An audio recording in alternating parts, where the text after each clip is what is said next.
Je reçois Lexus Légal, Alex Dende, proche de Martin Fayoulou au cadre des LECIDE. Nous allons échanger sur l'actualité politique. Nous sommes pratiquement dans les préparatifs de la marche du 13 mai de l'opposition, de la résistance, du bloc de Lubumbashi. Moïse Katumbi déjà à Kinshasa depuis hier soir. Nous allons également parler de ces déplacements des membres du gouvernement pour trouver des solutions concernant cette problématique des prix des maïs au niveau du pays, de manière générale et plus précisément dans le Haut-Katanga. Nous allons également parler de l'audit du fichier électoral. En tout cas, la classe politique reste divisée. Selon certaines personnes, l'OIF devrait auditer, selon d'autres, non.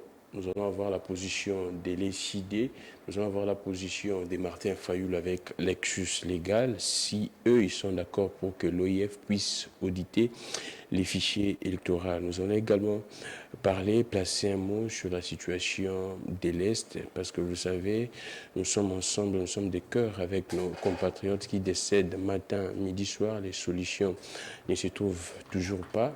Nous allons également placer un mot sur la mobilisation, la matinée politique de M. Martin Fayoulou, décès week-end au niveau de Silembao. Merci beaucoup à toute l'équipe technique. Nous sommes en direct. Le numéro est là, plus 243 82 41 59 117. Ça, c'est la première partie. La deuxième partie, je vais recevoir pour vous Gauthier Sey, les journalistes, pour parler de la journée mondiale de la liberté de la presse célébrée hier. Le président était en face des journalistes. Patrick Mouya était également là, le président du CESAC. Mais du moins, pour l'heure, nous parlons politique avec Lexus Légal que je salue. Lexus, je pense que vous allez bien et en forme. Bonjour cher Pramik, merci beaucoup. On avance, on va bien. Alors, Lexus, nous sommes déjà dans les préparatifs de votre marche du 13 mai. Comment ça se passe déjà avec l'arrivée de Moïse Katumbi hier soir, mais de votre côté, les réunions se tiennent déjà. Est-ce que après la mobilisation de l'Union sacrée au niveau du stade de Marty, lors de la sortie officielle, est-ce que il y a des choses à rectifier, il y a des choses à bien peaufiner pour que la mobilisation soit parfaite au niveau de l'opposition lors de la marche du 13 mai? Merci beaucoup. En ce qui me concerne, on n'a pas comme baromètre l'Union sacrée. Ah, d'accord. Mais avant cela, je m'en vais comme d'habitude m'inquiéter de mon petit devoir que je fais, vous le savez. Ouais. Interpeller encore la conscience et les opinions des uns et des autres en ce qui concerne la détention qui continue, c'est-à-dire la ferme de notre ami Delcat Idenko, toujours en prison centrale de Munzenze à Goma, 10 ans de prison ferme devant un tribunal militaire à cause d'une chanson. Nous continuons à demander sa libération sans condition et nous continuons à faire appel à la mobilisation autour de son cas. Donc c'est un musicien, c'est un artiste et nous continuons à dire la même chose, nous gardons les mêmes mots parce que de toutes les façons sa situation n'a pas changé. Donc à nos communautés, enfin je n'aime pas beaucoup le mot communauté, c'est que je veux dire à la diaspora congolaise, aux associations, aux ONG des droits de l'homme et autres, merci de vous en occuper, de vous en préoccuper parce que notre cher ami, l'artiste Delcat Idenko est dans des conditions effroyables tout simplement pour avoir exprimé son opinion, avoir exercé, je préfère faire ça, son métier, avoir dit ce qu'il a pu dire en tant que Congolais. Je crois qu'on a cette liberté de pouvoir dire quand ça ne va pas. L'état de siège ne va pas, il l'a dit, peu importe la manière dont il a interpellé les autorités, je crois que c'est tout à fait logique qu'on en arrive là, parce que si les uns et les autres n'assument pas ou sont incapables de pouvoir assumer leurs responsabilités, il est aussi totalement normal que les gens qui se considèrent être lésés dans cette situation puissent prendre la parole et puissent les dire. Donc nous demandons tout mon soutien également. Voilà, nous demandons sa libération sans condition. Delcat Idenko, nous n'oublions pas. Mais pourquoi on ne sent pas la mobilisation des artistes comme c'était le cas avec l'humoriste, il s'appelle comment encore, qui était au niveau de l'ANER? Je crois que c'est d'abord avant tout un problème de message. Ah d'accord. Je ne préfère pas dire que pour les artistes, il est loin, parce que le cher ami que vous évoquiez tout à l'heure était à Kinshasa. Donc, du coup, les amis de Kinshasa, nous tous, nous sommes mis en branle. Moi, je crois qu'il faut d'abord continuer à parler, à marteler le message, et les artistes vont finir par, pour ceux qui n'ont pas encore le message, par exemple, alors que ça dure depuis le mois de décembre passé, pour ceux qui n'ont pas encore le message, je sais que nous sommes en train de faire, moi aussi je suis artiste, enfin, je tente de les interpeller, je tente de pouvoir faire passer ces messages pour qu'ils soient en même temps au courant et sensibilisent les autres. Donc je crois que c'est un problème de temps. Petit à petit, quoique pour notre ami, le temps s'est arrêté. Et je demande aux uns et aux autres de pouvoir user de canaux qu'ils ont, enfin, pour pouvoir atteindre le maximum que l'on peut. Moi, à chaque fois que je suis à la télé, c'est ce que je tente de faire voilà, enfin, de mon propre chef. J'espère que les autres vont le faire. Mais nous savons très bien qu'il y a aussi ce problème où il est de Butembo, il est à Goma, il est arrêté à Goma, et les gens ont tendance... Mais je ne pense pas que ce soit vraiment l'handicap insurmontable de pouvoir ne pas se mobiliser par rapport à ça serait grave. Je crois qu'on va y arriver, et petit à petit, le message est en train de passer.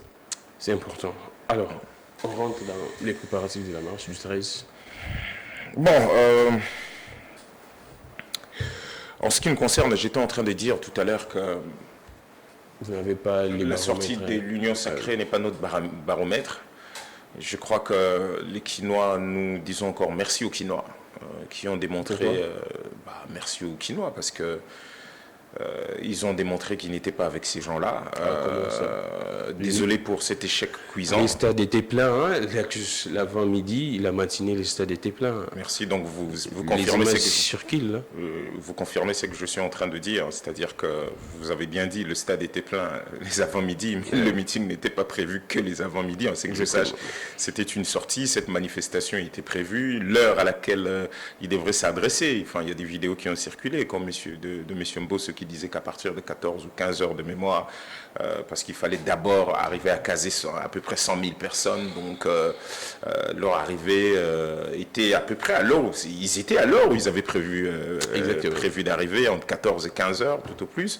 Donc, mais bon, comme les Quinois, moi j'ai dit je remercie les Quinois, donc ils sont d'accord avec moi, les gens sont d'accord avec nous, que si ce sont réellement les vrais militants de partis politiques, les vrais militants, c'est-à-dire, et surtout même au-delà de militants, c'est-à-dire les membres de partis politiques, parce que c'est pas très très compliqué, hein, on peut faire des calculs assez simples, vous avez à peu près 400 partis, je préfère ne pas tomber dans le chiffre 500 qui circulait, je préfère même revoir à la baisse, d'accord, donc vous avez à peu près 400 partis politiques pour un stade, on va dire 80 000 personnes ou 100 000, vous divisez, vous allez trouver très très vite la ratio, c'est peut-être 200, enfin une centaine de personnes, hein, 200 personnes, 210 personnes par parti. Et je crois que c'est assez aisé. Si vous êtes 400 en plus, dans ça, vous devez aussi additionner le nombre de pasteurs qui ont été convoqués par rapport à ce qui ont été invités. Je préfère pas sortir le mot convoqués, qui ont fait leur boulot. On a vu 300 pasteurs répondre présent à la réunion préparatoire. En tout cas, donc on imagine 400 partis politiques et 300 pasteurs, donc 300 églises de plus. Donc si vous avez 700 regroupements, si vous avez, mais bien sûr qu'ils se sont convenus. Est-ce que vous avez vu un pasteur faire une interview pour dire que nous ne sommes pas d'accord ou ceci, cela? Non, en tout cas, moi, je ne l'ai pas vu.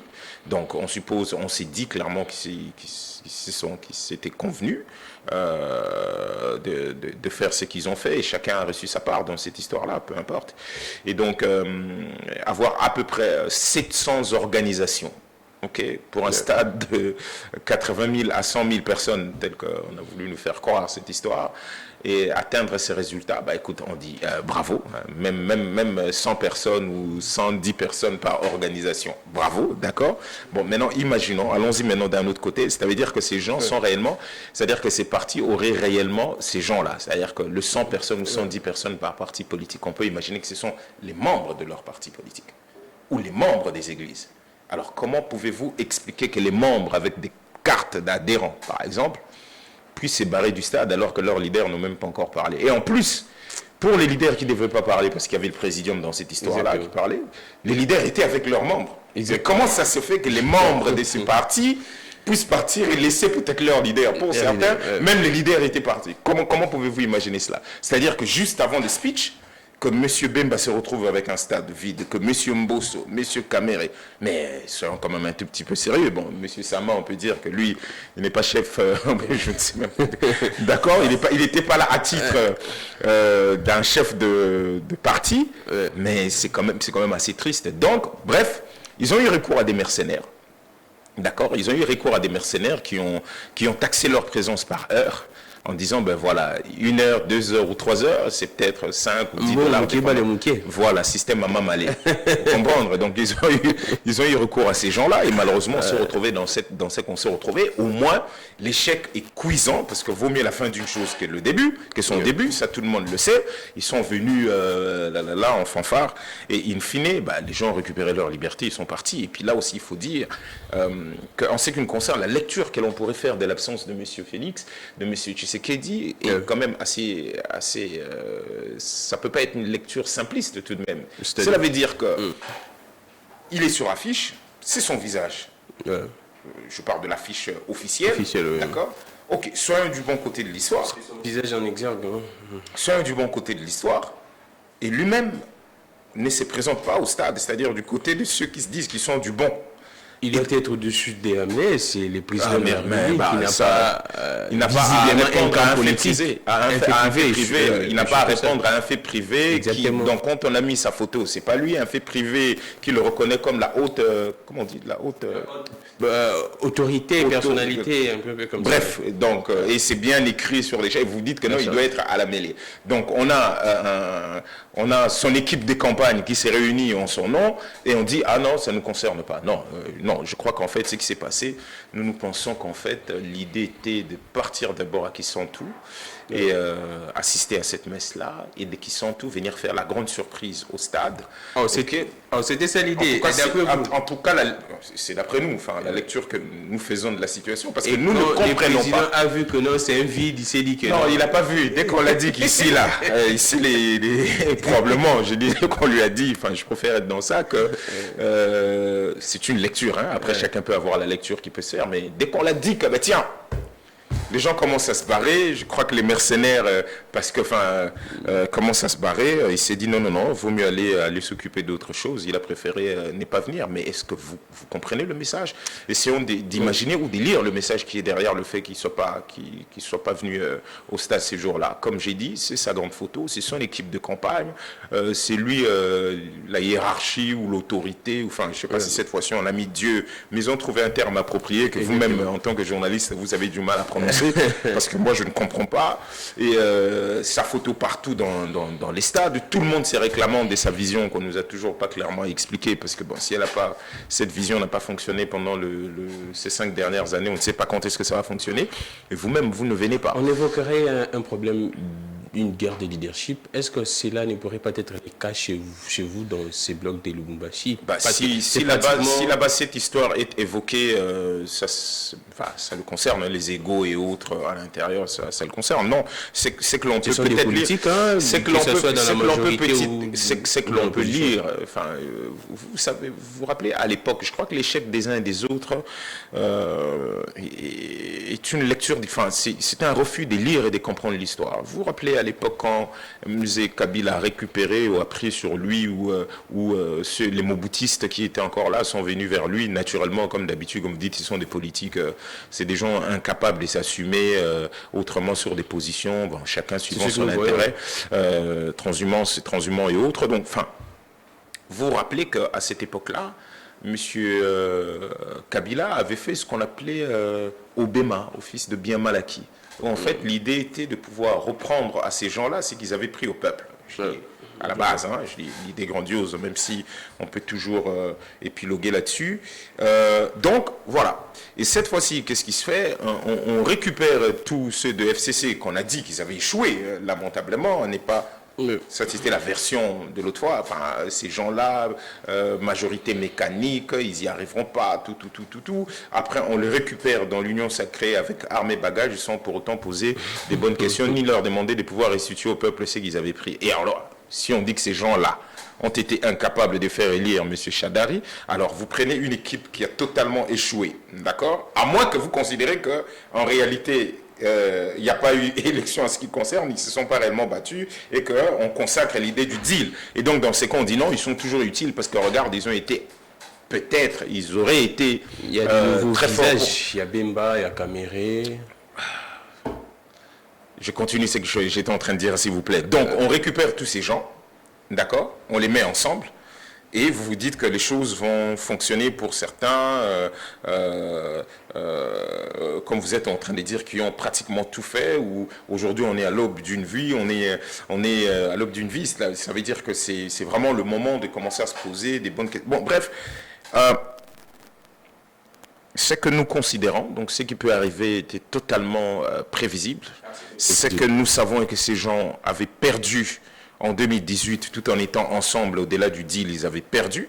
Et ces gens vont encore perdre de nouveau avec tout ce que vous voyez. C'est-à-dire, ils vont encore mentir. Vous vous rappelez le tweet de M. Chilombo concernant aussi la sortie du FCC à l'époque au stade.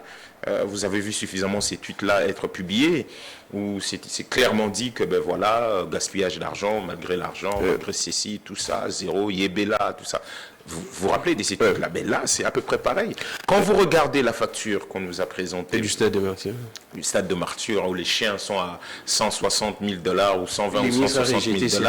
Les ministres des Sports et Loisirs, Kaboulou, a rejeté, il a dit que c'est... Si vous savez le nombre de choses que ces gens rejettent, c'est tout simplement incroyable. Enfin, si vous rentrez, quand on parlait de EAC, ils avaient rejeté. Quand on parlait du Rwanda, ils avaient rejeté. C'est encore un ministre de ce gouvernement qui nous avait dit, alors que l'armée présentait de faits militaires, présentait des preuves que c'était le Rwanda qui soutenait le M23, un célèbre ministre de ce gouvernement est passé ici chez nous dans nos chaînes, est passé dans une chaîne internationale pour dire carrément le contraire de l'armée, et même on aurait appris que ce porte-parole militaire à ce moment était démis de ses fonctions. Vous vous rappelez de ça? Ouais. Donc, alors qu'un ministre vient de se pointer et nous dise que ah non, vous savez, la facture qu'on vous présente n'est pas la bonne. Bon, je crois qu'il était en train de parler dans le vent, il parlait tout seul. Je crois que les Congolais ne sont pas des enfants, et voilà, pourquoi il n'a pas présenté une facture, pourquoi il ne nous a pas dit combien tout cela a coûté, un fait privé sur le dos du contribuable congolais.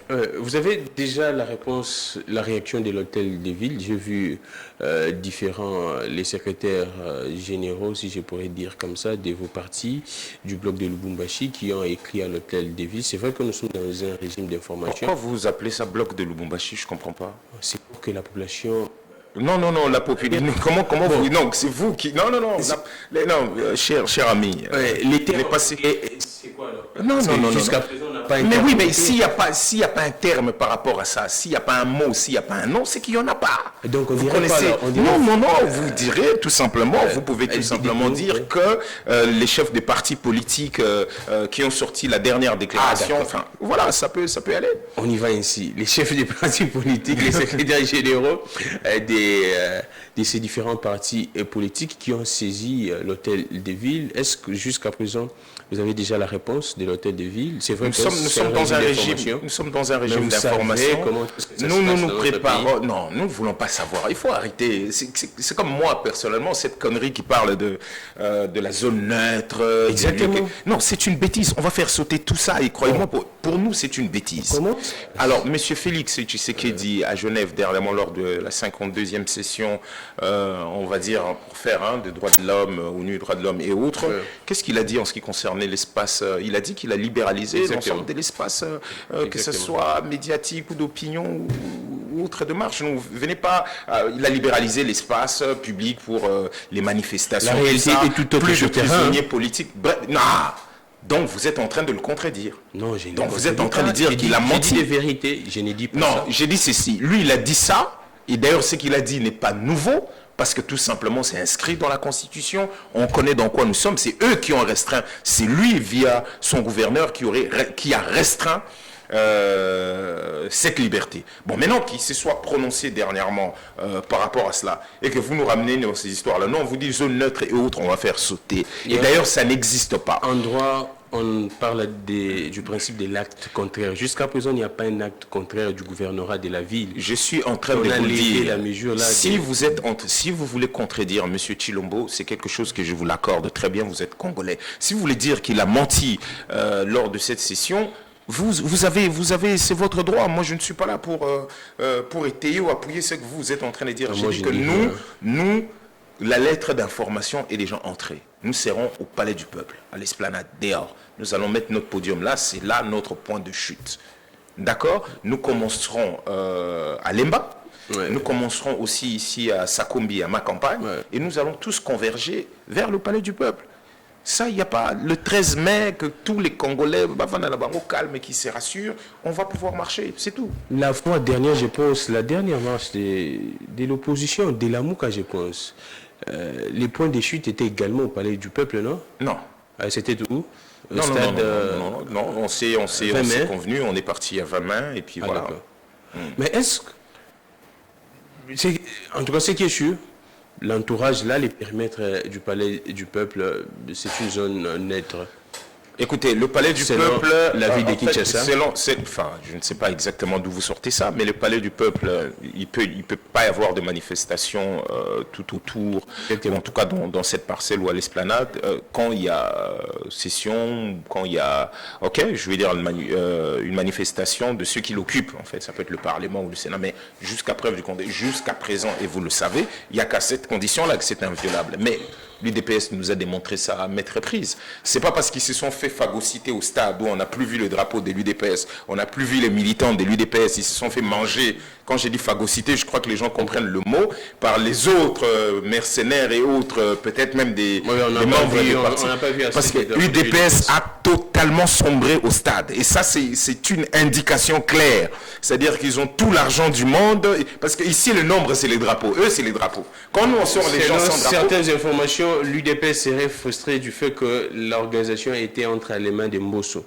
Ça, c'est pas notre problème. Nous constatons que l'UDPS s'est fait phagocyter.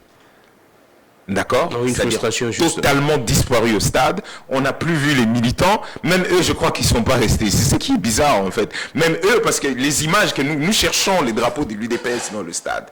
Parce que est-ce que vous avez constaté qu'il n'y avait pas le drapeau de Congo, par exemple? Presque pas de drapeau de Congo. Ils avaient tous des drapeaux de partis politiques pour démontrer à l'opinion que nous sommes nombreux. Et bizarrement, les drapeaux de l'UDPS... Si on modifie votre itinéraire, vous allez faire quoi? Vous allez vous accommoder Chers messieurs, je suis en train de vous dire, nous allons commencer à Lemba, nous allons commencer à Sakombi, on a 2 itinéraires et nous allons aboutir. Notre point de chute, c'est l'esplanade du Palais du Peuple. Mais rien n'est exclu, on peut modifier. Je suis en train de vous dire ce qui va se passer. À qui ils ont demandé la permission du stade? Est-ce que tu as vu la lettre d'information? Parce que nous, là, à chaque fois qu'on fait ce genre de choses, quand on dépose régime d'information... C'est parce que vous publiez... Parce que si nous... Oui, c'est parce que vous faites la publicité. Non, c'est pas la publicité. Est-ce que vous avez... Cette fois-ci, vous avez vu d'autres cadres? Non, vous avez juste vu la lettre pour vous informer que, voilà, informer l'opinion que ça... Ils ne préfèrent pas informer l'opinion. Ils ne préfèrent pas, très bien. Vous savez... C'est leur droit également. Je vous dis 2 choses. Il y aura 2 choses. Soit l'esplanade du Palais du Peuple, soit c'est le stade de Martyrs. Donc, parce que là, vous faites des choses de votre manière. On est en train de vous dire, mais attends, mais les lois du pays, on est dans un état de droit, même eux étaient astreints, eux aussi sont astreints à pouvoir respecter ces lois. C'est que nous sommes en train de vous dire. D'autres personnes seraient venues demander les stades. On allait nous sortir le matériel de la francophonie. Voilà, il y a le jeu de la francophonie. On ne peut pas faire ça, on ne peut pas faire ça. La FIFA, et ainsi de suite. Non, là, c'est vraiment, voilà, tout ce que vous savez là. Mais cette fois-ci, c'est très bien. Donc, on vous dit qu'on a 2 façons de pouvoir opérer. Donc, si on refuse le pays, on est au stade.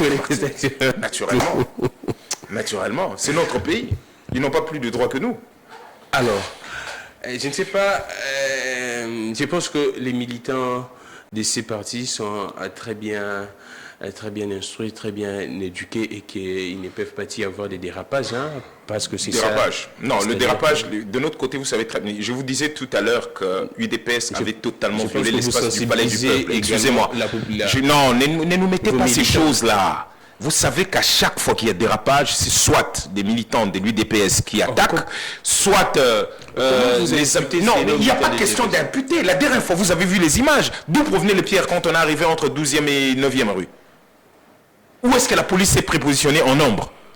Ce n'est pas des indications. La police s'est prépositionnée en nombre dans la ville de Kinshasa, là, quand on faisait boulevard Lumumba. Où? Ce n'est pas devant le siège de l'UDPS. Pourquoi la police s'est positionnée là-bas? Alors, posez la question à la police. Où est-ce que la police a le plus tiré? C'était pas quelle est la direction de gaz lacrymogène quand vous regardez les images au départ? Alors, soyons un tout petit peu sérieux. Donc, ce que je suis en train de dire, c'est ceci. Et après, on connaît les militants d'un célèbre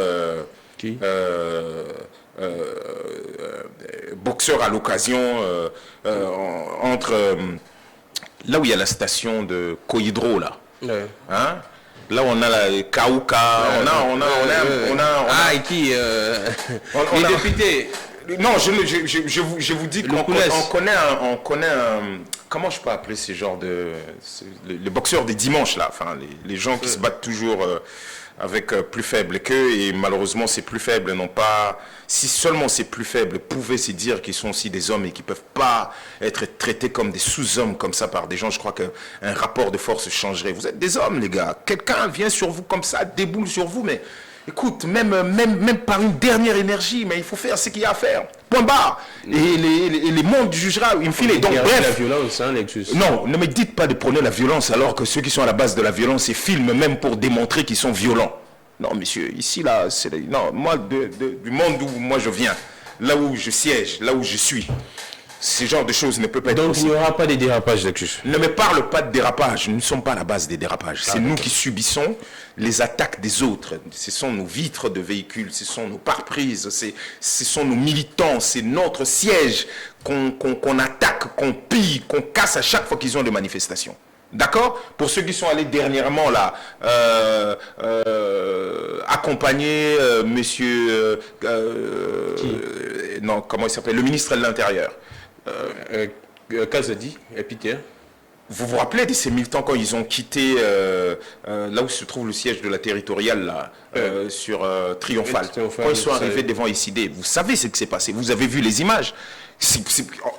On ne dit pas que ce sont les militants, dans ces cas je ne dis pas que ce sont les militants de l'UDPS ou ceci, j'ai dit tout simplement, j'ai dit tout simplement, on les a vus venir, on les a vus venir de la manifestation qu'il y a eu là-bas, à côté du Palais du Peuple. On les a vus venir avec des drapeaux, que ce soit des l'UDPS et autres. Et bizarrement, dès qu'ils sont arrivés devant ICD, ils se sont déchaînés et nous connaissons les résultats. Donc, ne nous parlez pas des dérapages. Les dérapages, c'est pas nous. Ne nous parle pas de... ne nous dites surtout pas que tiens, mais le Palais du Peuple, vous savez qui est-ce qui a commencé à violer l'espace du Palais du Peuple? Vous vous rappelez de l'histoire avec M. Kabound quand il vient avec des militants pour attaquer le Palais du Peuple, avec les gens dedans, je veux dire les parlementaires et autres dedans. Vous savez ce qui s'est passé quand les gens sont entrés. Vous avez les vidéos des gens qui ont cassé à l'intérieur du Palais du Peuple, les meubles et autres. Les vidéos sont là. On a arrêté qui? Il y a un dress code. On a arrêté qui? Donc je reviens maintenant à ce qui concerne la marche. Donc comme je vous disais, Limba, Sakombi, direction Palais du Peuple. On va commencer à 8h ces jours-là, le 13. On va commencer le 13, la disposition le samedi 13. On va... des leaders, c'est comment? Fayoul, il sera où? Katumbi, il sera où? Ça, vous allez le savoir. Tous ces gens seront avec le peuple. Ah, d'accord. Vont marcher avec le peuple. Vous aurez des dispositions pratiques à partir de la semaine prochaine. Ah, d'accord. Et tout ça sera connu. Nous, on ne cache absolument rien. Mais ce qui est vrai est que le commandant du peuple, Martin Fayoulou, le président élu, sera là. Chairman Moïse Katumbi sera là. Monsieur Délice Sanga sera là. Monsieur Matata Pogno sera là. Donc ils seront tous avec le peuple. Ils vont marcher ces jours-là pour dire non à l'insécurité grandissante dans notre pays, pour dire non à un processus électoral chaotique et surtout pour dire non à la vie chère et à la misère du peuple. Ça, soyez-en sûrs. Donc, marche à Toboy, marche à colère, marche à Toboy, ça va se passer le samedi 13. Alors, au nexus légal, la population doit se munir de l'insigne un truc blanc. En tout cas, je vous ai dit les dispositions pratiques à partir de la semaine prochaine. Parce que là, maintenant, nous qui travaillons dans l'organisation, on va exactement dire, pour l'instant, nous sommes en train de travailler sur d'autres choses, concernant la marche, toujours. Nous sommes dans un autre volet, mais nous estimons qu'à partir de ces week-ends, nous aurons les dispositions pratiques en ce qui concerne, que ce soit les dress codes ou autres. Quand je vous ai dit tout à l'heure que vous n'avez jamais vu les drapeaux du Congo, presque inexistants, c'est-à-dire autant il n'y avait pas de drapeau de la RDC au stade, autant il n'y avait pas non plus de drapeau de l'UDPS, ou sinon 2 ou 3, écoute, ça c'est des enseignements à tirer en ce qui nous concerne. Donc d'ailleurs, nous, la dernière marche qu'on a fait, vous avez constaté avec la Mouka, vous avez constaté qu'on avait 90, sinon 98% de drapeaux congolais. C'est pas pour rien, parce que nous, c'est le Congo qui nous intéresse. Alors, merci beaucoup. Qu'est-ce que la population doit retenir en rapport avec cette marche, les revendications? C'est vrai qu'il y en a plusieurs, mais la revendication principale, ce serait quoi? Non, il y en a 3. Il y en a 3. C'est-à-dire qu'on a d'abord la vie chère et la misère du peuple. Vous êtes en train de constater l'inflation, la situation socio-économique est intenable. Vous avez vu cette situation, je crois qu'on en parlera, de 9 ministres, ou 9 plus 1, 8 plus 1, partis uniquement pour acheter le maïs, mais pour trouver un compromis sur le maïs, alors qu'on a le maïs qui sont en train de pourrir ici même à l'intérieur du pays, au lieu d'aller même sur un pont aérien ou quelque chose de ce genre pour ramener le maïs à Kinshasa et dans des lieux où les gens ne mangent pas. Malheureusement, on va toujours chez les autres parce qu'on vit constamment dans une situation d'urgence et cette urgence n'est toujours pas jugulée depuis à peu près bientôt, on va dire, depuis 5 ans parce que on a commencé par 100 jours. C'était aussi un programme d'urgence. En urgence, on a fait venir, comment ça s'appelle? On a fait venir que ce soit des maisons préfabriquées qu'on n'a jamais vu la couleur, ainsi de suite. Tout est toujours en urgence avec ce gouvernement et ça permet de faire tout et n'importe comment. Comment peut-on imaginer dans un pays où les gens n'arrivent pas du tout à nourrir un gouvernement, un président de la République avec son gouvernement qui n'arrive pas à nourrir la population, mais ils sont toujours en jet privé. Toujours en jet privé. Ça, c'est des choses et de liens, mais ça, on va peut-être en revenir tout à l'heure pour en parler. Donc, ça va d'abord être ça. La vie chère et la misère du peuple, pour venir dire non. Venir dire non à l'insécurité grandissante. Aujourd'hui, il est question, vous avez vu quand même dans 2 villages tenus par le M23 dernièrement, on a découvert encore 200 corps qui sont sortis. Je crois que tout le monde est en train de lire sur Twitter et autres. Vous savez qu'ici même, ici à Kinshasa, parce que la CENI qui vous fait de blagues là, qui s'amuse toute seule, ici à Kinshasa, vous savez qu'il y a des zones où la CENI n'a pas pu même faire l'opération d'identification et d'enrôlement, vous le savez. Donc l'insécurité grandissante un tout petit peu partout, les gens doivent venir parce qu'en même temps, notre pays, on a suffisamment épilogué sur on en a beaucoup parlé la dernière fois en ce qui concerne la balkanisation qui est aujourd'hui claire dans les yeux de Congolais. Donc ça c'est la deuxième, ou le deuxième thème ou la deuxième revendication forte. Et puis la troisième c'est le troisième thème, c'est le processus électoral chaotique. Quand on dit chaotique, parce que tout à l'heure vous avez parlé du fichier de l'audit, peut-être qu'on va revenir sur ça pour mieux vous expliquer. Donc la vie chère et la misère de la population congolaise, le processus électoral chaotique et l'insécurité grandissante dans notre pays sont là le thème phare de cette marche ou les revendications phares de cette marche. Alors, merci beaucoup, Lectus Légal. On prend également ça, l'audit du fichier. Et par l'OIF, ça fait débat. C'est vrai qu'hier, avant-hier, on a Monseigneur Cholet a eu un entretien avec les présidents de la CENI, le président de la CENI qui dit clairement que non, c'est sur son invitation que l'OIF devrait venir pour auditer. Mais également, j'ai vu que vous aviez boycotté même les portes ouvertes de la CENI. On prend le 2 questions. Pourquoi est-ce que d'abord vous boycottez les portes ouvertes? Vous aviez boycotté les portes ouvertes de la CENI? Je crois que peut-être que vous avez perdu un tout petit peu des vues, c'est que je vous ai dit la dernière fois en ce qui concerne cette histoire des portes ouvertes, parce qu'on en avait suffisamment parlé l'autre fois. Oui, et je me rends compte que vous avez peut-être... non, je n'ai pas perdu de vue, mais sauf qu'il y a des gens qui n'ont pas suivi certainement l'émission passée, la précédente. Ok, le 10 avril dernier, nous avons, la Mouka a sorti, le prof Kalel et le coordonnateur en fonction de la Mouka, a sorti un communiqué lié à ça et on a évoqué cette situation des portes ouvertes. Grosso modo, pour ne pas revenir, parce que sinon je vais me mettre à lire et vous allez trouver ça un peu long, c'est dire que porte ouverte, c'est dire quoi? Vous devez savoir ce que cela veut dire. Nous ne sommes pas dans une espèce de musée où enfin, vous avez des objets d'art et on ouvre et on vous dit, vous venez, on vous explique comme les enfants. C'est-à-dire que M. Kadima et son équipe dit, ok, aujourd'hui c'est les journalistes. Ok, les journalistes arrivent. Ça c'est la machine qui traite de l'audit. Hein? D'accord, c'est ça. Ça, en fait, c'est la machine pour les empreintes, tout ceci. On vous montre des pièces comme ça et vous sortez, vous dites. On est en train de jouer avec qui? Enfin, je ne comprends pas. Nous, on n'est pas dans cette histoire-là parce que tout simplement, on n'est pas des enfants, des gamins qui doivent venir visiter la CENI. La CENI, on peut la visiter quand on veut. C'est pas ça le problème. Il s'agit ici d'une question centrale des élections. Qu'on mette à votre disposition beaucoup d'éléments. Il y a beaucoup d'éléments. J'ai vu les documents. Je viens juste, j'avance vers l'audit parce que les gens qui sont allés jouer les enfants pour aller se faire impressionner de ce qui se passe là-dedans avec aucune possibilité de pouvoir rentrer à l'intérieur des questions, de pouvoir poser des vraies questions de fond et d'avoir des éclaircissements et d'en avoir même des preuves. Vous êtes allés visiter en mode porte ouverte une institution qui n'a pas mis, par exemple, qui ne vous a pas dit exactement, qui ne vous a pas donné la cartographie de la 2e et 3e ère opérationnelle. Vous ne savez pas où est-ce qu'ils ont fait ce travail-là. Vous ne savez pas, on ne vous a même pas donné les conditions nécessaires dans lesquelles ils ont travaillé. C'est-à-dire, par exemple, en ce qui concerne la cartographie, où s'est trouvé les bureaux? Où s'est trouvé les centres?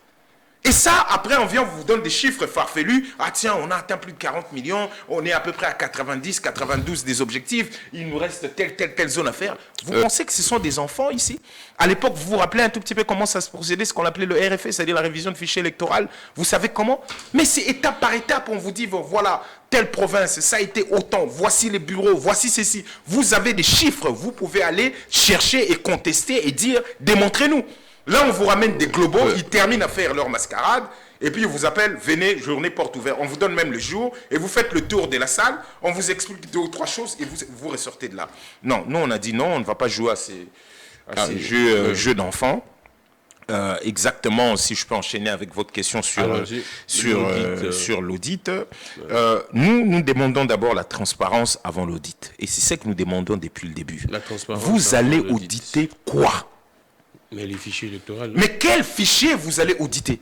Et vous parliez par exemple de l'OIF. Vous vous rappelez quand ils étaient arrivés en 2015 ou 16, des mémoires, je veux dire, en ce qui concerne la précédente, le précédent processus. Vous vous rappelez très bien ce qui s'est passé à l'intérieur.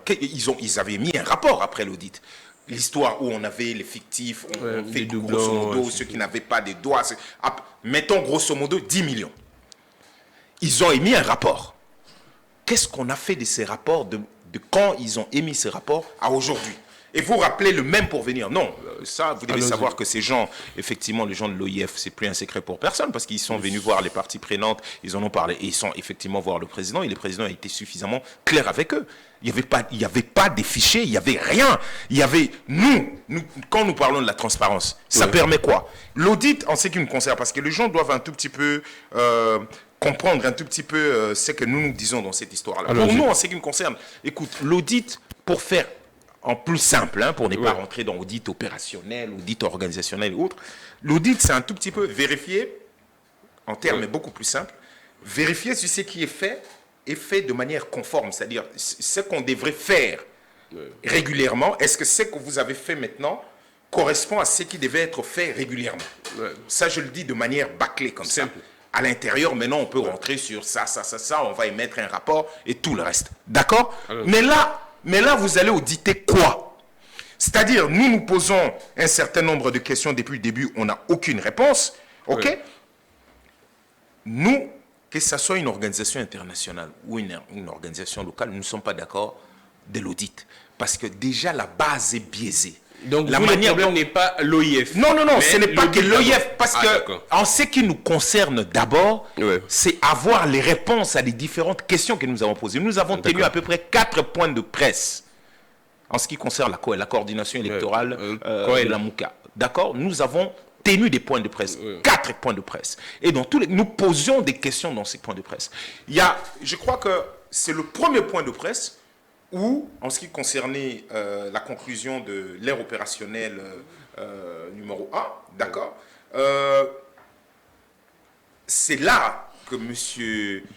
Kadima est passé sur Top Congo, pas forcément pour contredire tout ce qu'on avait dit, pour donner un certain nombre de faits, d'accord, qui corroboraient nos interrogations. À ces jours, vous vous rappelez, nous avons parlé par exemple de la publication du contrat, d'accord, passé avec Miro System. On n'a jamais eu de réponse. Nous parlons de l'imprimerie qui avait par exemple imprimé ces cartes, qui pose problème aujourd'hui, où les Congolais sont obligés aujourd'hui de garder leurs cartes comme la prunelle de leurs yeux, tout simplement parce que ces cartes s'effacent n'importe comment. Nous avons parlé aussi du contrat passé avec l'imprimerie. Combien de nombres de cartes ont été commandés, c'est-à-dire la quantité de cartes. On a parlé des faits, des plusieurs faits, en ce qui concerne que ce soit la publication de la cartographie, monnayage, monnayage de cartes. On a parlé de machines aux mains des individus qui n'en avaient pas qualité. Vous vous rappelez cette histoire? On a retrouvé des machines, les accidents et autres. Donc, pour faire beaucoup plus simple, sinon je peux aller vous lire totalement les questionnaires, mais pour faire beaucoup plus simple, nous attendons des réponses d'abord par rapport à cette opération. Comment il s'est passé? Je vous ai dit tout à l'heure, vous ne savez même pas, vous n'avez pas les noms des centres. Deuxième ère opérationnelle, troisième ère opérationnelle. Dès que la CENI s'est rendu compte que nous étions en train de traquer chaque bureau pour avoir les informations, la CENI a brouillé des cartes. OK?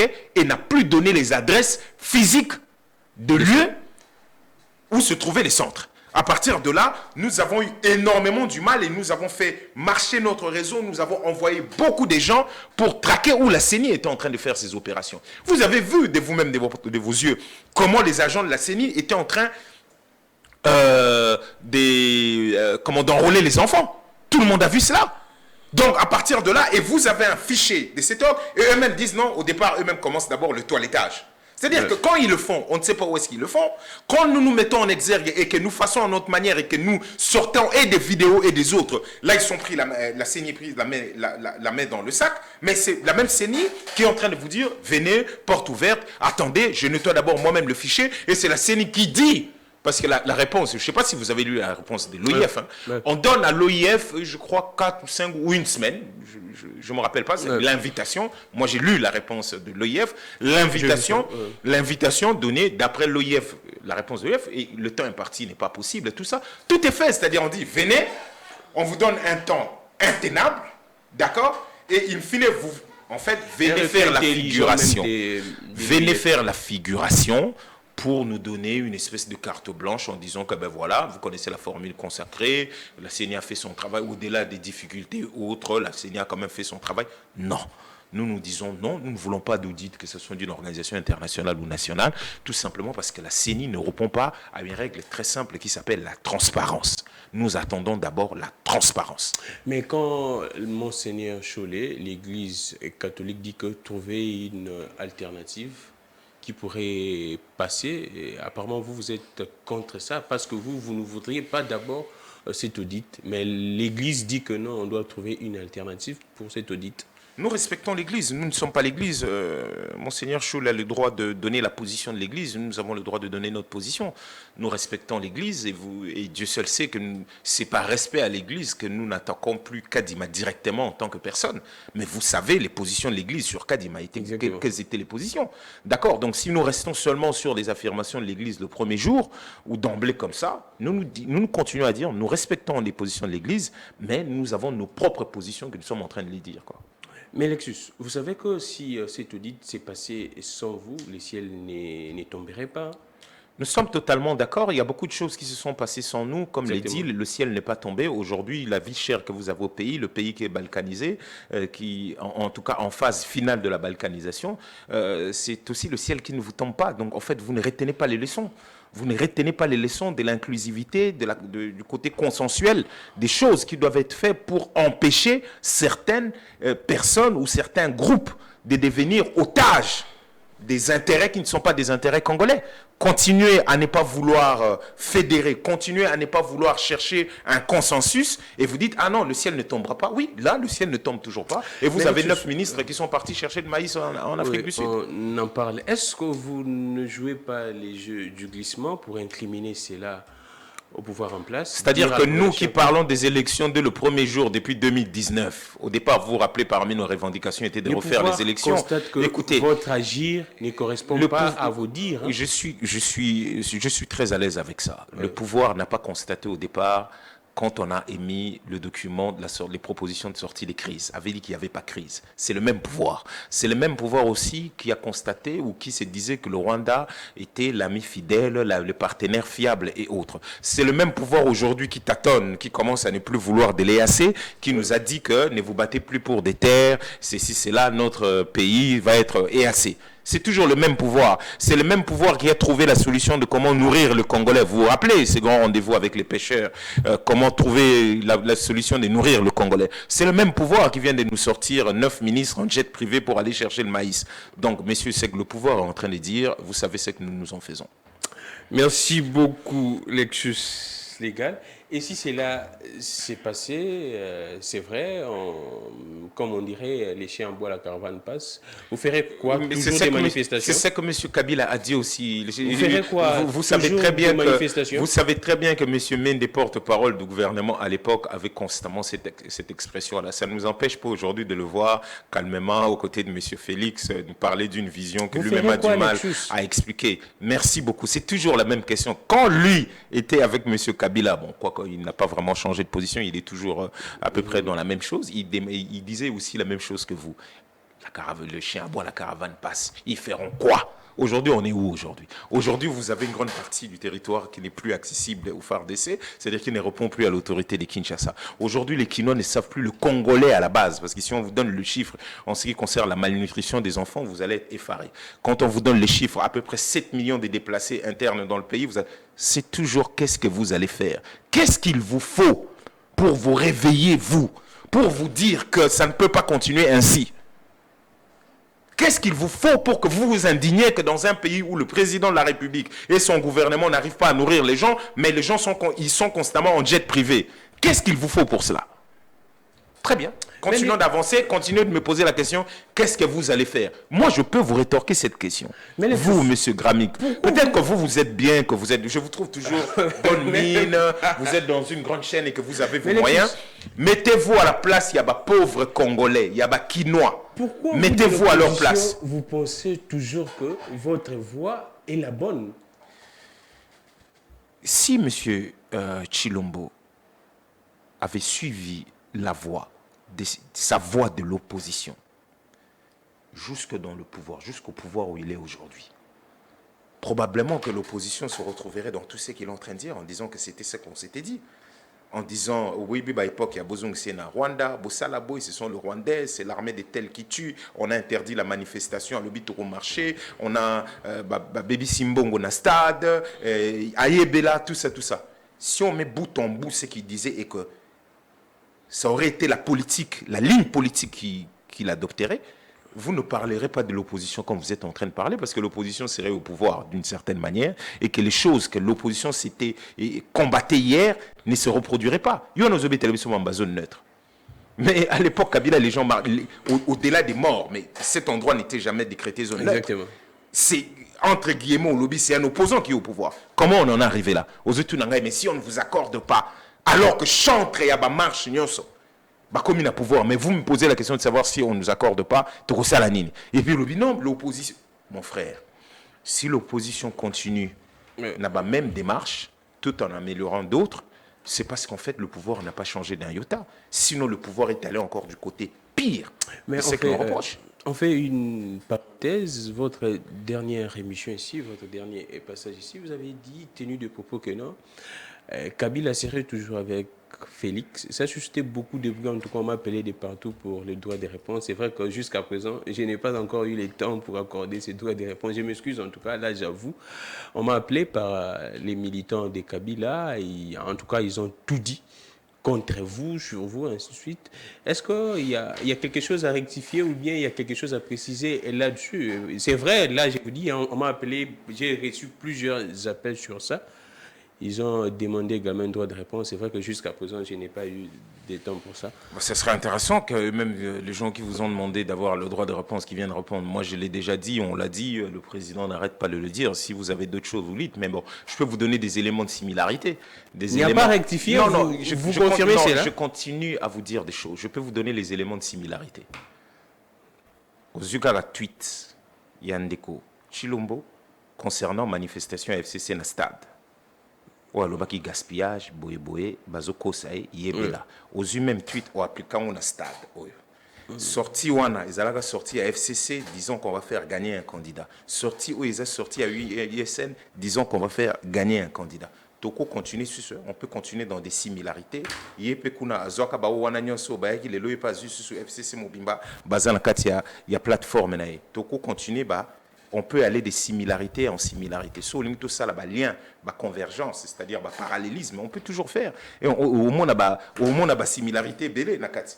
Donc à partir de là, au conclure au lingo conclure, moi je vous ai dit ce que je vous avais dit et je continue d'avancer. D'accord, là je pense que je dois accorder ce week-end. Je dois des réponses parce que un peu trop. Le programme est un peu serré. Moi, je n'ai que 2 jours actuellement au niveau de la chaîne. Les mardis et les jeudis, c'est vraiment très compliqué. Cher Gramik, l'intérêt est que la différence qu'il y a entre. Parce que pour le reste, s'il n'y a pas de différence entre et que les choses sont en train d'aller de la même manière, sinon pire, je viendrais nous dire, c'est-à-dire si ailleurs on s'est caché un tout petit peu de Kagame, ici dans le régime on ne s'est pas caché de Kagame. Si ailleurs on s'était caché de ne pas aller dans EAC, ce régime ne s'est pas caché au Kenenakati à EAC. Si ailleurs tout le monde a armée étrangère, cette fois-ci non seulement Bakoti, non seulement Zuba parti en Boka, créer zone tampon et puis Makelele. Donc, ce bail qu'on démontrer contraire à Bamakamboala, ce qui montrerait que ils sont différents, ils ont des côté, ça c'est d'autres choses. Donc moi ndeko bablo ko na mike au moni toza la veille ya manifestation ya munene o tozali ko préparer. So ozana Bamakambo o moni que comme ma biso poto poussa et plutôt que na manifestation, ça me ferait plaisir que de revenir sur des polémiques que les gens ne pourront même pas démontrer le contraire à part venir épiloguer ici. On évolue. Jusqu'à présent, je ne sais pas, mais on a vu des images des ministres se déplacer. C'est cet ordre d'émission collectif fait à Kinshasa le 28 avril 2023, signé par Jean-Michel Samaloukonde Kyenge, où on voit 10 ministres se déplacer. Objet de la mission, s'imprégner de la situation de la hausse des prix de la farine de maïs dans l'espace Grand Katanga et Grand Kasai. Itinéraire Kinshasa, Bashi, Zambie, Afrique du Sud, Kinshasa. Je vous cite le nom de ces 10 ministres très rapidement. Monsieur Vital Kamerhe, Monsieur Kazadi Kadima, Vital Kamerhe comme VPM de l'économie. Monsieur Kazadi Kadima Nicolas, ministre des Finances. Monsieur Panda Kabango José, ministre de l'Agriculture. Monsieur Palou Koukaongia Julien, ministre de l'économie, de l'industrie. Monsieur Nzinga Birianze Désiré, ministre de l'entrepreneuriat et petites et moyennes entreprises. Monsieur Didier, ministre des hydrocarbures. Monsieur Boussa Jean-Lucien, ministre du commerce extérieur. Monsieur Manouanina Kyumba Nana, ministre près le président de la République. Monsieur Oman Abitika Pascal, vice-ministre du plan. Monsieur Padjaba Lekabouas Alphonse, lui c'est le secrétaire général adjoint du gouvernement, rapporteur de la commission économie et finances. Donc 9 ministres plus un secrétaire général. Lexus légal, votre réaction, c'est vrai que ça suscite en tout cas des remous au niveau de la toile. Les gens se posent des questions. Pourquoi tout ça? Aussi longtemps, il y a des maïs qui pourrissent même, il y a des champs qui pourrissent au niveau de l'intérieur du pays, mais quand les gens se déplacent comme ça, une délégation, quand vous prenez ces gens-là, ils ont leur équipe également. Là, on doit se le dire. Personnel d'appoint. D'appoint. Au Salibia, oui, si peut-être population, va comprendre, quand on dit que les gens avaient voté le changement, malheureusement. Le ministre est responsable sectoriel, il y a place naïe, c'est-à-dire que est responsable, il y a portefeuille, de son portefeuille, il y a là, bon, excusez-moi, là, je suis en train de virer carrément. Ouais, je suis en train de virer, et là, vous avez parlé du vice-premier ministre de l'économie, ça on peut comprendre. Bon, après, on a sur il y a finance. Papa. Il y a hydrocarbures. Ministre hydrocarbures. Il y a trouver solution. Il y a pénurie à pétrole. Ils observent la situation. Écoutez. C'est les carburants parfois qui coûteraient cher, ainsi de suite. Ouais. Oui, ça peut être le cas. Non, ministre, ceux qui près du président de la République, c'est-à-dire que le même gouvernement ne pourrait pas, alors que le président est censé être vendredi dans le conseil de ministres, donc on va quand même lui donner. Waouh! tout est fait pour saigner le caisse de l'État. Non, c'est ça, les ce qui doit admettre que c'est une situation économique. Tout négativement, Lectus. Car si ils se trouvent en positivement, il y a ça, Congolais. Non, moi je pose des questions. Non, mais c'est facile de poser des questions comme ça, de dire qu'on voit tout négativement aux hommes de Bakambo. C'est facile. La terre appartient, la terre, le sol et le sous-sol appartiennent à l'État. Pays au bakota là on a par exemple. Ouais, on a loi bagashika. Pays au bakota là on a na côté kuna. Oui, mais qu'ils ont un peu différent, hein. C'est-à-dire que ce sont les personnes, les privés, les machins qui possèdent. Donc, et des entrepreneurs. Comment au Kokiko comprendre, comment on peut comprendre que le gouvernement, c'est-à-dire que là, dans notre pays où le cadre n'est pas fait, en fait, Ouébi, vous ne connaissez absolument rien de ce qui se passe en termes d'agriculture ici, même le cadre, où on n'a même pas, c'est-à-dire, au lieu de faire des réformes nécessaires qui permettraient aux Congolais et aux investisseurs privés ou étrangers, je vais dire privés, c'est-à-dire étrangers ou nationaux, de pouvoir voguer dans ces secteurs-là, de pouvoir investir dans ces secteurs-là, qu'on trouve baroute à dessert agricole, qu'on paie ça moyen, tenter mettre en place une banque agricole, des solutions qui peuvent être faites découlant des réformes. Ces urgentistes que vous venez de citer n'agissent qu'en urgence. Il n'y a que l'urgence qui leur intéresse. Ok, là vous avez cité Pénurie et ça, puis vous avez parlé de Okatanga, et vous avez parlé de Kasaï. Donc c'est comme si ici, là, à Kinshasa, les choses allaient bien et que les gens mangeaient à leur faim et machin, et qu'on vous dit que les blocs pour la naba contre Moussoussou. C'est cette manque de vision qui nous pose problème. C'est ce côté, comment je peux dire, cette légèreté des traités, de ces genres de questions qui nous posent réellement problème. C'est-à-dire que tout ce que monsieur le gouverneur Okatanga est en train de faire, Kiaboula, c'est ça, c'est-à-dire aller voir les gens. Là, il a fallu ramener toute une délégation gouvernementale aux Hollandais pour aller là-bas et pour aller discuter. C'est pour les sérieux. Avec donc en fait les gens qui ont fait là, c'est pas sérieux. C'est quand ils vont aller que ça va être sérieux. On leur dit de trouver des solutions. Ah, merci beaucoup. Donc tout ça pour aller faire quoi? Discuter avec les officiels là-bas, pour que ces officiels, c'est-à-dire les ministres de là-bas, pour qu'ils discutent, parce que là-bas c'est pas les ministères qui possèdent les maïs là. Ouais. Ce sont des entrepreneurs privés. C'est qui sont soumis à la loi de marché de l'offre et de la demande. C'est-à-dire que c'est-à-dire que les nôtres là, ce qu'ils vont faire, c'est aller là-bas discuter avec des ministres pour que ces ministres aillent discuter avec des privés. Avec leurs privés. Ouais. Alors qu'ici, au lieu de faire en sorte d'avoir ces privés forts, c'est-à-dire faire des réformes nécessaires, même passer par des subventions ou autres pour aider les privés à pouvoir réellement, et réformer bien sûr la loi, à pouvoir aider le Congolais ou d'autres investisseurs étrangers à réellement prendre à bras le corps la situation de l'agriculture, on préfère aller là-bas parce qu'on sait qu'il nous concerne. Je crois que c'est assez clair. Pour nous, c'est vraiment pas des questions importantes pour nous. La seule chose qui nous intéresse, c'est savoir comment les Congolais vont manger. Et on n'a pas l'impression que comment ils vont manger de manière pérenne. Parce qu'il ne suffit pas de colmater la brèche maintenant et laisser les problèmes. Des actions ponctuelles. En 5 ans aujourd'hui, nous nous posons la question, qu'est-ce que l'ex-président a fait dans ces secteurs d'agriculture? Qu'est-ce qu'on a fait? On a fait des gens, en fait, ce qui s'est passé, c'est aujourd'hui, par exemple, c'est que le Kasaï, j'ai lu quelqu'un qui écrivait aujourd'hui que, ben, tiens, à force de parler minerai, à l'époque, diamant, on a produit, bon, je n'aime pas le mot qu'il a utilisé, mais il dit, on a produit une espèce de paresse mentale, et aujourd'hui, nous payons les prix parce qu'au moment où les gens devraient trouver d'autres mécanismes, diversifier l'économie, demander les enfants d'étudier pour aller pour consolider cette diversification, on pensait que le fait d'avoir seulement le diamant suffirait pour construire les choses. Aujourd'hui, nous nous retrouvons dans la situation où nous nous retrouvons et il n'y a pas grand-chose à pouvoir faire, donc les gens ne peuvent que quitter ces coins pour aller dans un autre. Et aujourd'hui, on a des gens qui, au lieu de consolider la structure, de faire les réformes qu'ils font pour que la structure soit modernisée, qu'est-ce qu'ils sont en train de faire?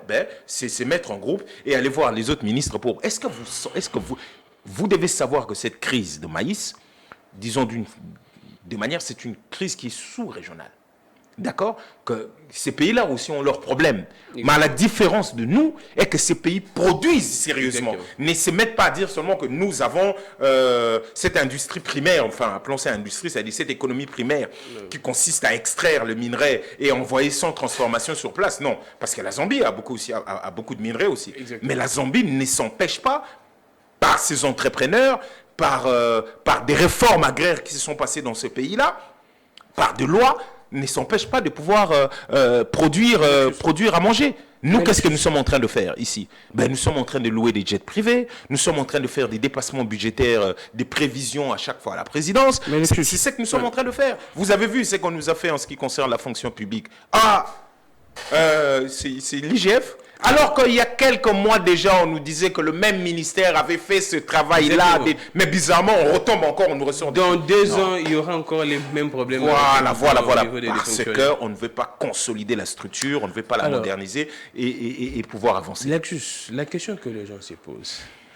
Vous, dans l'opposition, dans la résistance, vous avez un monsieur là que vous protégez, qui serait accusé d'avoir détourné, qui serait, je mets au conditionnel, qui serait accusé d'avoir détourné les fonds pour Bukanga Lonzo, qui pourrait essayer un peu de réguler ce qui se passe au niveau des maïs, ainsi de suite. Monsieur Matata Ponyo, que vous protégez actuellement?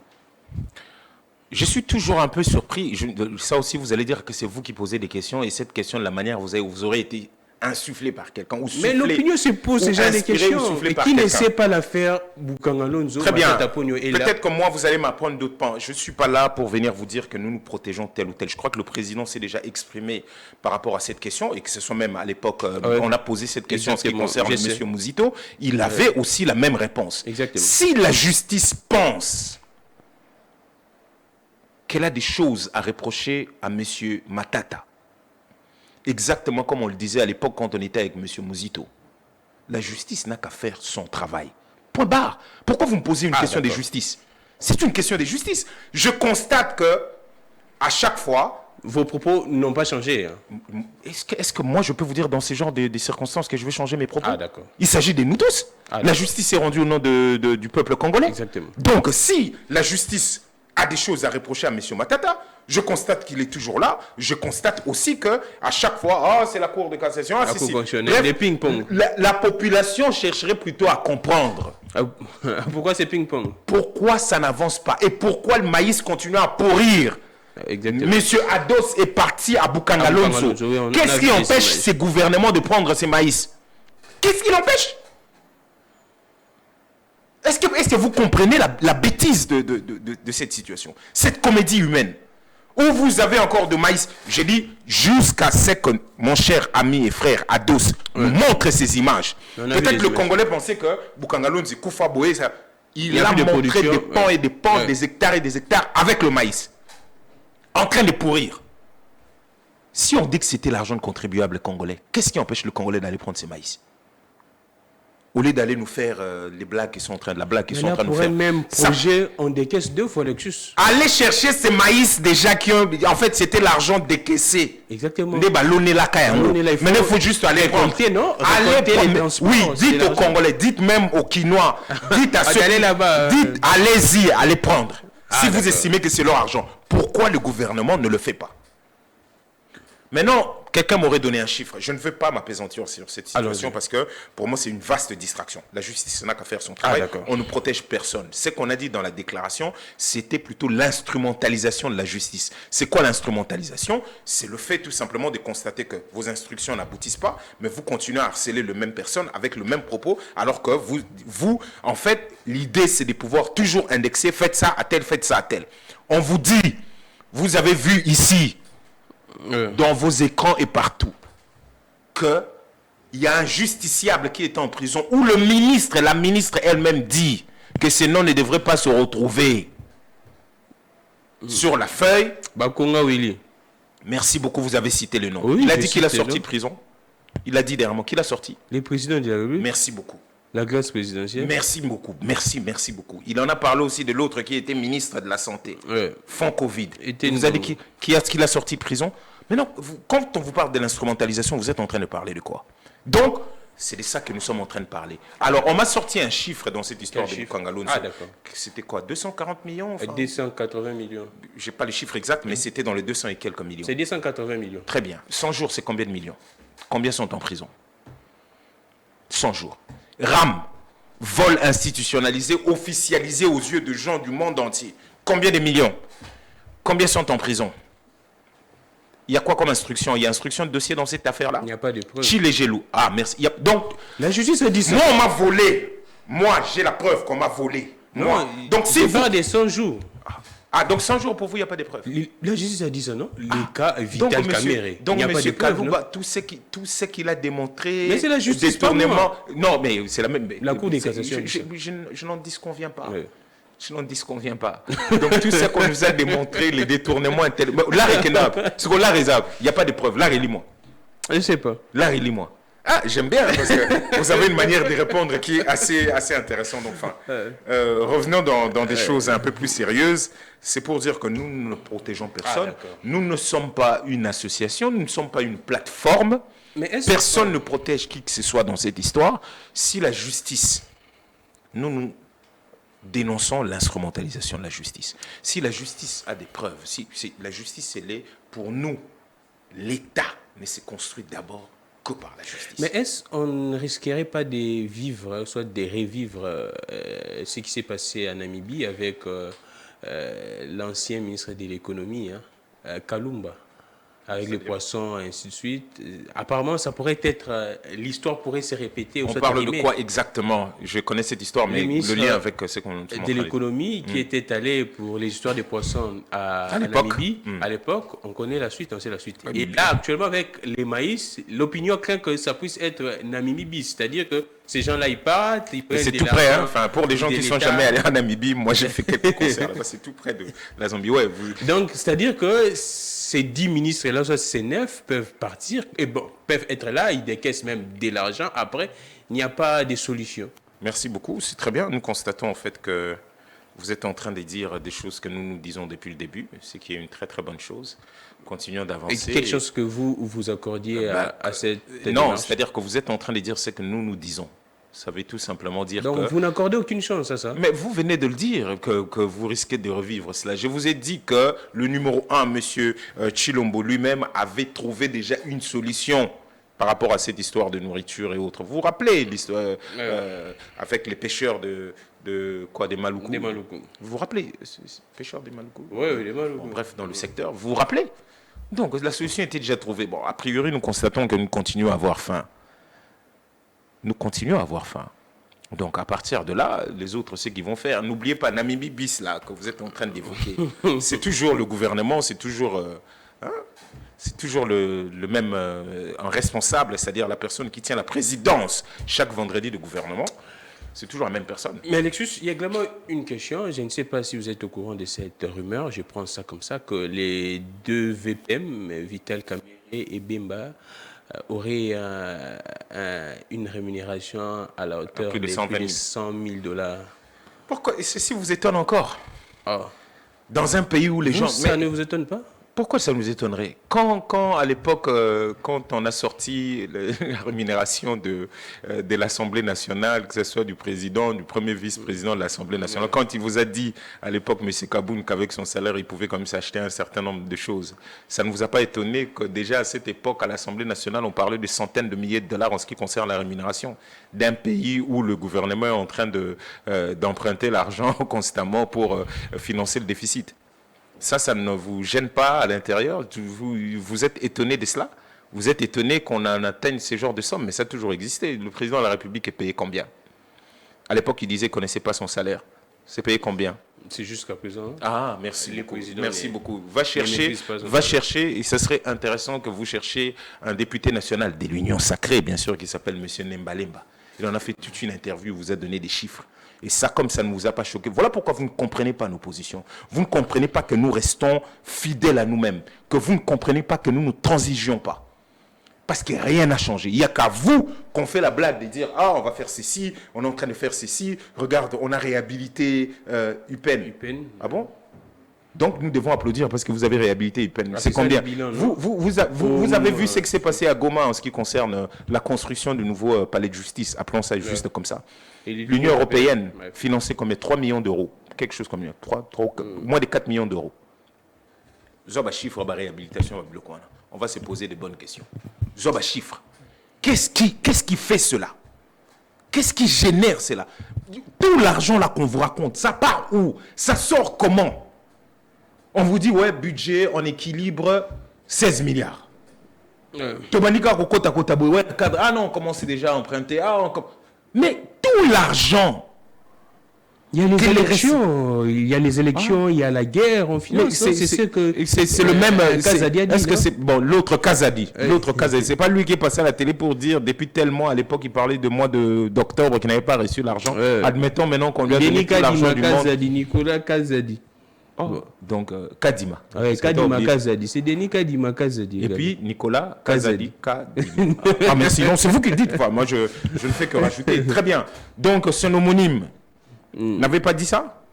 Donc merci de ne pas. Et aujourd'hui on se retrouve dans une situation, pas aujourd'hui, une situation qui a été presque délaissée pour que les gens se retrouvent dans ça, c'est-à-dire une famine incroyable. La malnutrition des enfants, n'en parlons même pas. Les déplacés internes, n'en parlons même pas. Et qu'est-ce qu'on est en train de faire? Et c'est ces pays-là qui se permettent des salaires à plus de 100 000 $ à des gens qui sont d'accord eux-mêmes, qui sont en train de, ils diraient même qu'ils sont en train de se sacrifier pour la République, alors qu'ils sont payés avec les autres avantages, ils touchent autant d'argent. D'accord? Donc il ne faut pas prendre les gens pour ceux qui ne sont pas. Il ne faut pas dire, confirmer, prendre le propos de ces ministres-là comme étant la parole d'évangile quand il vous dit la facture qui a été produite dans les réseaux sociaux n'est pas totalement vraie. Mais dites-nous quelle est la facture. Sortez la facture. Alors, dans la transparence voudrait que les gens sachent d'où est venu cet argent. La mobilisation, on a vu les gens se plaindre de ne pas avoir reçu leur argent et on a vu les mercenaires partir au moment où ils estimaient que les lectures sont finies par la question de l'EAC. C'est vrai qu'on a nommé un nouveau commandant. Selon certaines informations, Kinshasa n'était pas associé dans la nomination de ces nouveaux commandants, mais on sent également que la situation n'évolue pas. C'est vrai que le gouvernement actuellement est un peu critique sur ce qui se passe avec l'EAC. Merci beaucoup. Mais quelle lecture faites-vous quand Kinshasa ne serait pas associé dans la nomination selon RFI? Les grands pays qu'on nous avait dit d'arrêter de nous battre pour des terres parce que notre nouveau pays serait l'EAC. Nous vous avons dit depuis le début que cette histoire de l'EAC se terminerait mal, que nous n'avions pas vocation à être là-dedans. Je vous apprends autre chose. Un autre pays de l'EAC bloque tous les véhicules, les camions immatriculés dans un autre pays de l'EAC, c'est le Rwanda. Je crois que vous connaissez cette situation. OK? Les véhicules sont bloqués de l'autre côté. C'est l'EAC ou c'est l'EACA? Donc, nous avons dit depuis le début que ce soit l'état de siège. L'EAC qui est venu dans des zones où il y a l'état de siège. Cacophonie totale. Ça n'a pas empêché la prise des territoires et ça n'empêche pas aujourd'hui que le Congo, les FARDC, ne mettent plus pied dans certains territoires de notre propre pays. Ni nos autorités même. Et ça, ça leur émet pas. Il n'y a personne qui dit « je vais y aller rien que pour prouver que c'est notre pays ». Ça c'est...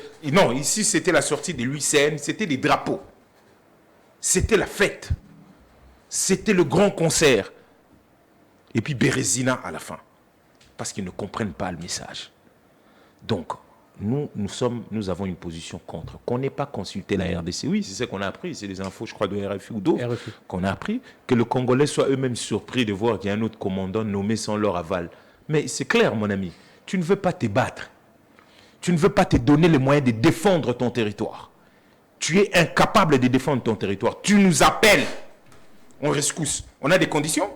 Tu ne peux pas nous exiger que nous, les nôtres, aillent mourir à ta place. Voici la blague qui a consisté. Vous savez que c'est le Rwanda derrière, le M23, et l'Ouganda. Vous entrez dans une organisation où il y a l'Ouganda et le Rwanda. Et les autres vous dites non, c'est eux qui... Et les autres ne le reconnaissent pas comme étant ceux qui soutiennent. Ils ne le reconnaissent pas. Et on voit leur armée et ils disent que notre armée n'est pas une armée combattante. C'est-à-dire que... le Rwanda comme tel. Jamais. Et ils disent que nos armées ne viennent pas en offensive. Ils vont se battre contre qui? Parce qu'ils mangent avec le président rwandais. Ils boivent avec le président rwandais. On fait les réunions avec ces présidents. Et vous nous dites que nous, nos hommes vont aller se battre avec ces hommes, contre ces hommes. Ou contre, même pas contre l'Ouganda, parce que l'Ouganda est là aussi. Et c'est le Congo qui est la dinde de la farce dans cette histoire. Pourquoi on va vous respecter? La seule chose qui est dans cette histoire-là, c'est dire clairement, vous êtes incapable de pouvoir vous battre. Vous nous appelez, on a nos conditions, on a une manière de fonctionner. Voilà ce qui s'est passé, c'est tout. Et nous devons, comme nous disons, il faut quitter cette histoire. Depuis le début, nous le disons, et les gens ne nous écoutent pas. On va encore le dire très très fort lors de notre marche du 13 mai. Un dernier mot. Non, je suis en train de terminer, s'il vous plaît. Donc, lors de notre marche du 13, nous allons encore répéter ce message parce que nous marchons, bon, on est déjà à la fin, malheureusement. Nous marchons, donc je préfère rester plutôt sur l'autre. Oui, il y a cette manifestation, mais nous marchons pour dénoncer la vie chère et la misère du peuple congolais. Vous avez vu, on a parlé tout à l'heure de ces 9 ministres qui vont parler aux autres ministres et qui, en principe, ces autres ministres parleront à leurs entrepreneurs parce que là-bas, c'est pas comme ici. Et deuxièmement, nous allons marcher contre l'insécurité grandissante. Je crois qu'on nous venons parler de l'EAC. Nous allons marcher aussi contre un processus électoral chaotique où le chaos est déjà planifié d'avance, quoi. Et j'invite la population congolaise. Je crois que ce week-end, nous allons ramener les dispositions pratiques par rapport à la marche. Nous disons déjà les 2 points de départ sont Lemba, d'accord, et Sakombi à ma campagne. Et notre point de chute, c'est le palais du peuple. L'esplanade du palais du peuple. Si pas le palais du peuple, restez demain. Non négociable. Ça, je vous ai dit pour vous dire. Non négociable parce qu'on connaît nos amis. La matinée de ce week-end. Oui, donc j'invite. Les thèmes, c'est quoi? On va rester à peu près sur la même chose. Parce que cette matinée politique, c'est aussi pour faire la mobilisation par rapport... nous sommes en train de faire notre part. Ça va dire non? Nous sommes en train de... C'est Lembao, je crois, de mémoire, attention. Nous sommes en train de faire la même chose. Nous sommes en train de quadriller un tout petit peu la ville. Enfin, c'est dans le cadre de la mobilisation de ce que nous sommes en train de la marche du 13. Nous sommes dans cette droite ligne. Donc, nous invitons la population et autres à répondre. Je sais que le commandant du peuple va faire un tour. Personnellement, moi aussi, je vais être là. Ah, il sera là. Ouais, il va faire un tour pour dire bonjour parce que ça nous fait un petit moment que lui, personnellement, n'est pas allé communier avec les gens de ces côtés-là. Mais notre cher Ados, qui est à la tête de cette district en ce qui nous concerne, va se faire le plaisir de nous recevoir là-bas. Merci beaucoup. Moi, j'appelle Selemba président Selemba ou Makala Bumbu, Bandal Pengiringiri, Monga Fula, vous allez en tout cas. Le président Martin Fayulu sera là, je sais qu'il est très adulé ici à Kinshasa, même en République démocratique du Congo, de manière générale. Je reçois pour vous, pour la deuxième partie, les journalistes Gauthier Sey pour parler de la journée mondiale de la liberté de la presse qui s'est tenue dans la camping, hein, vraiment avec camping avec Maman Mobutu, soyons là, tous à la Bissognon, à partir à 7h, donc aux Aladé. Pardon, le dimanche 7, à 14h, tous à la déjà, on a donc meeting, on est à la populaire, Boya, Belé, tout ça. Merci. Bana Selemba ou Bana Funanyo, Boya, camping. Merci beaucoup. On fait une petite transition pour recevoir Gauthier Sey.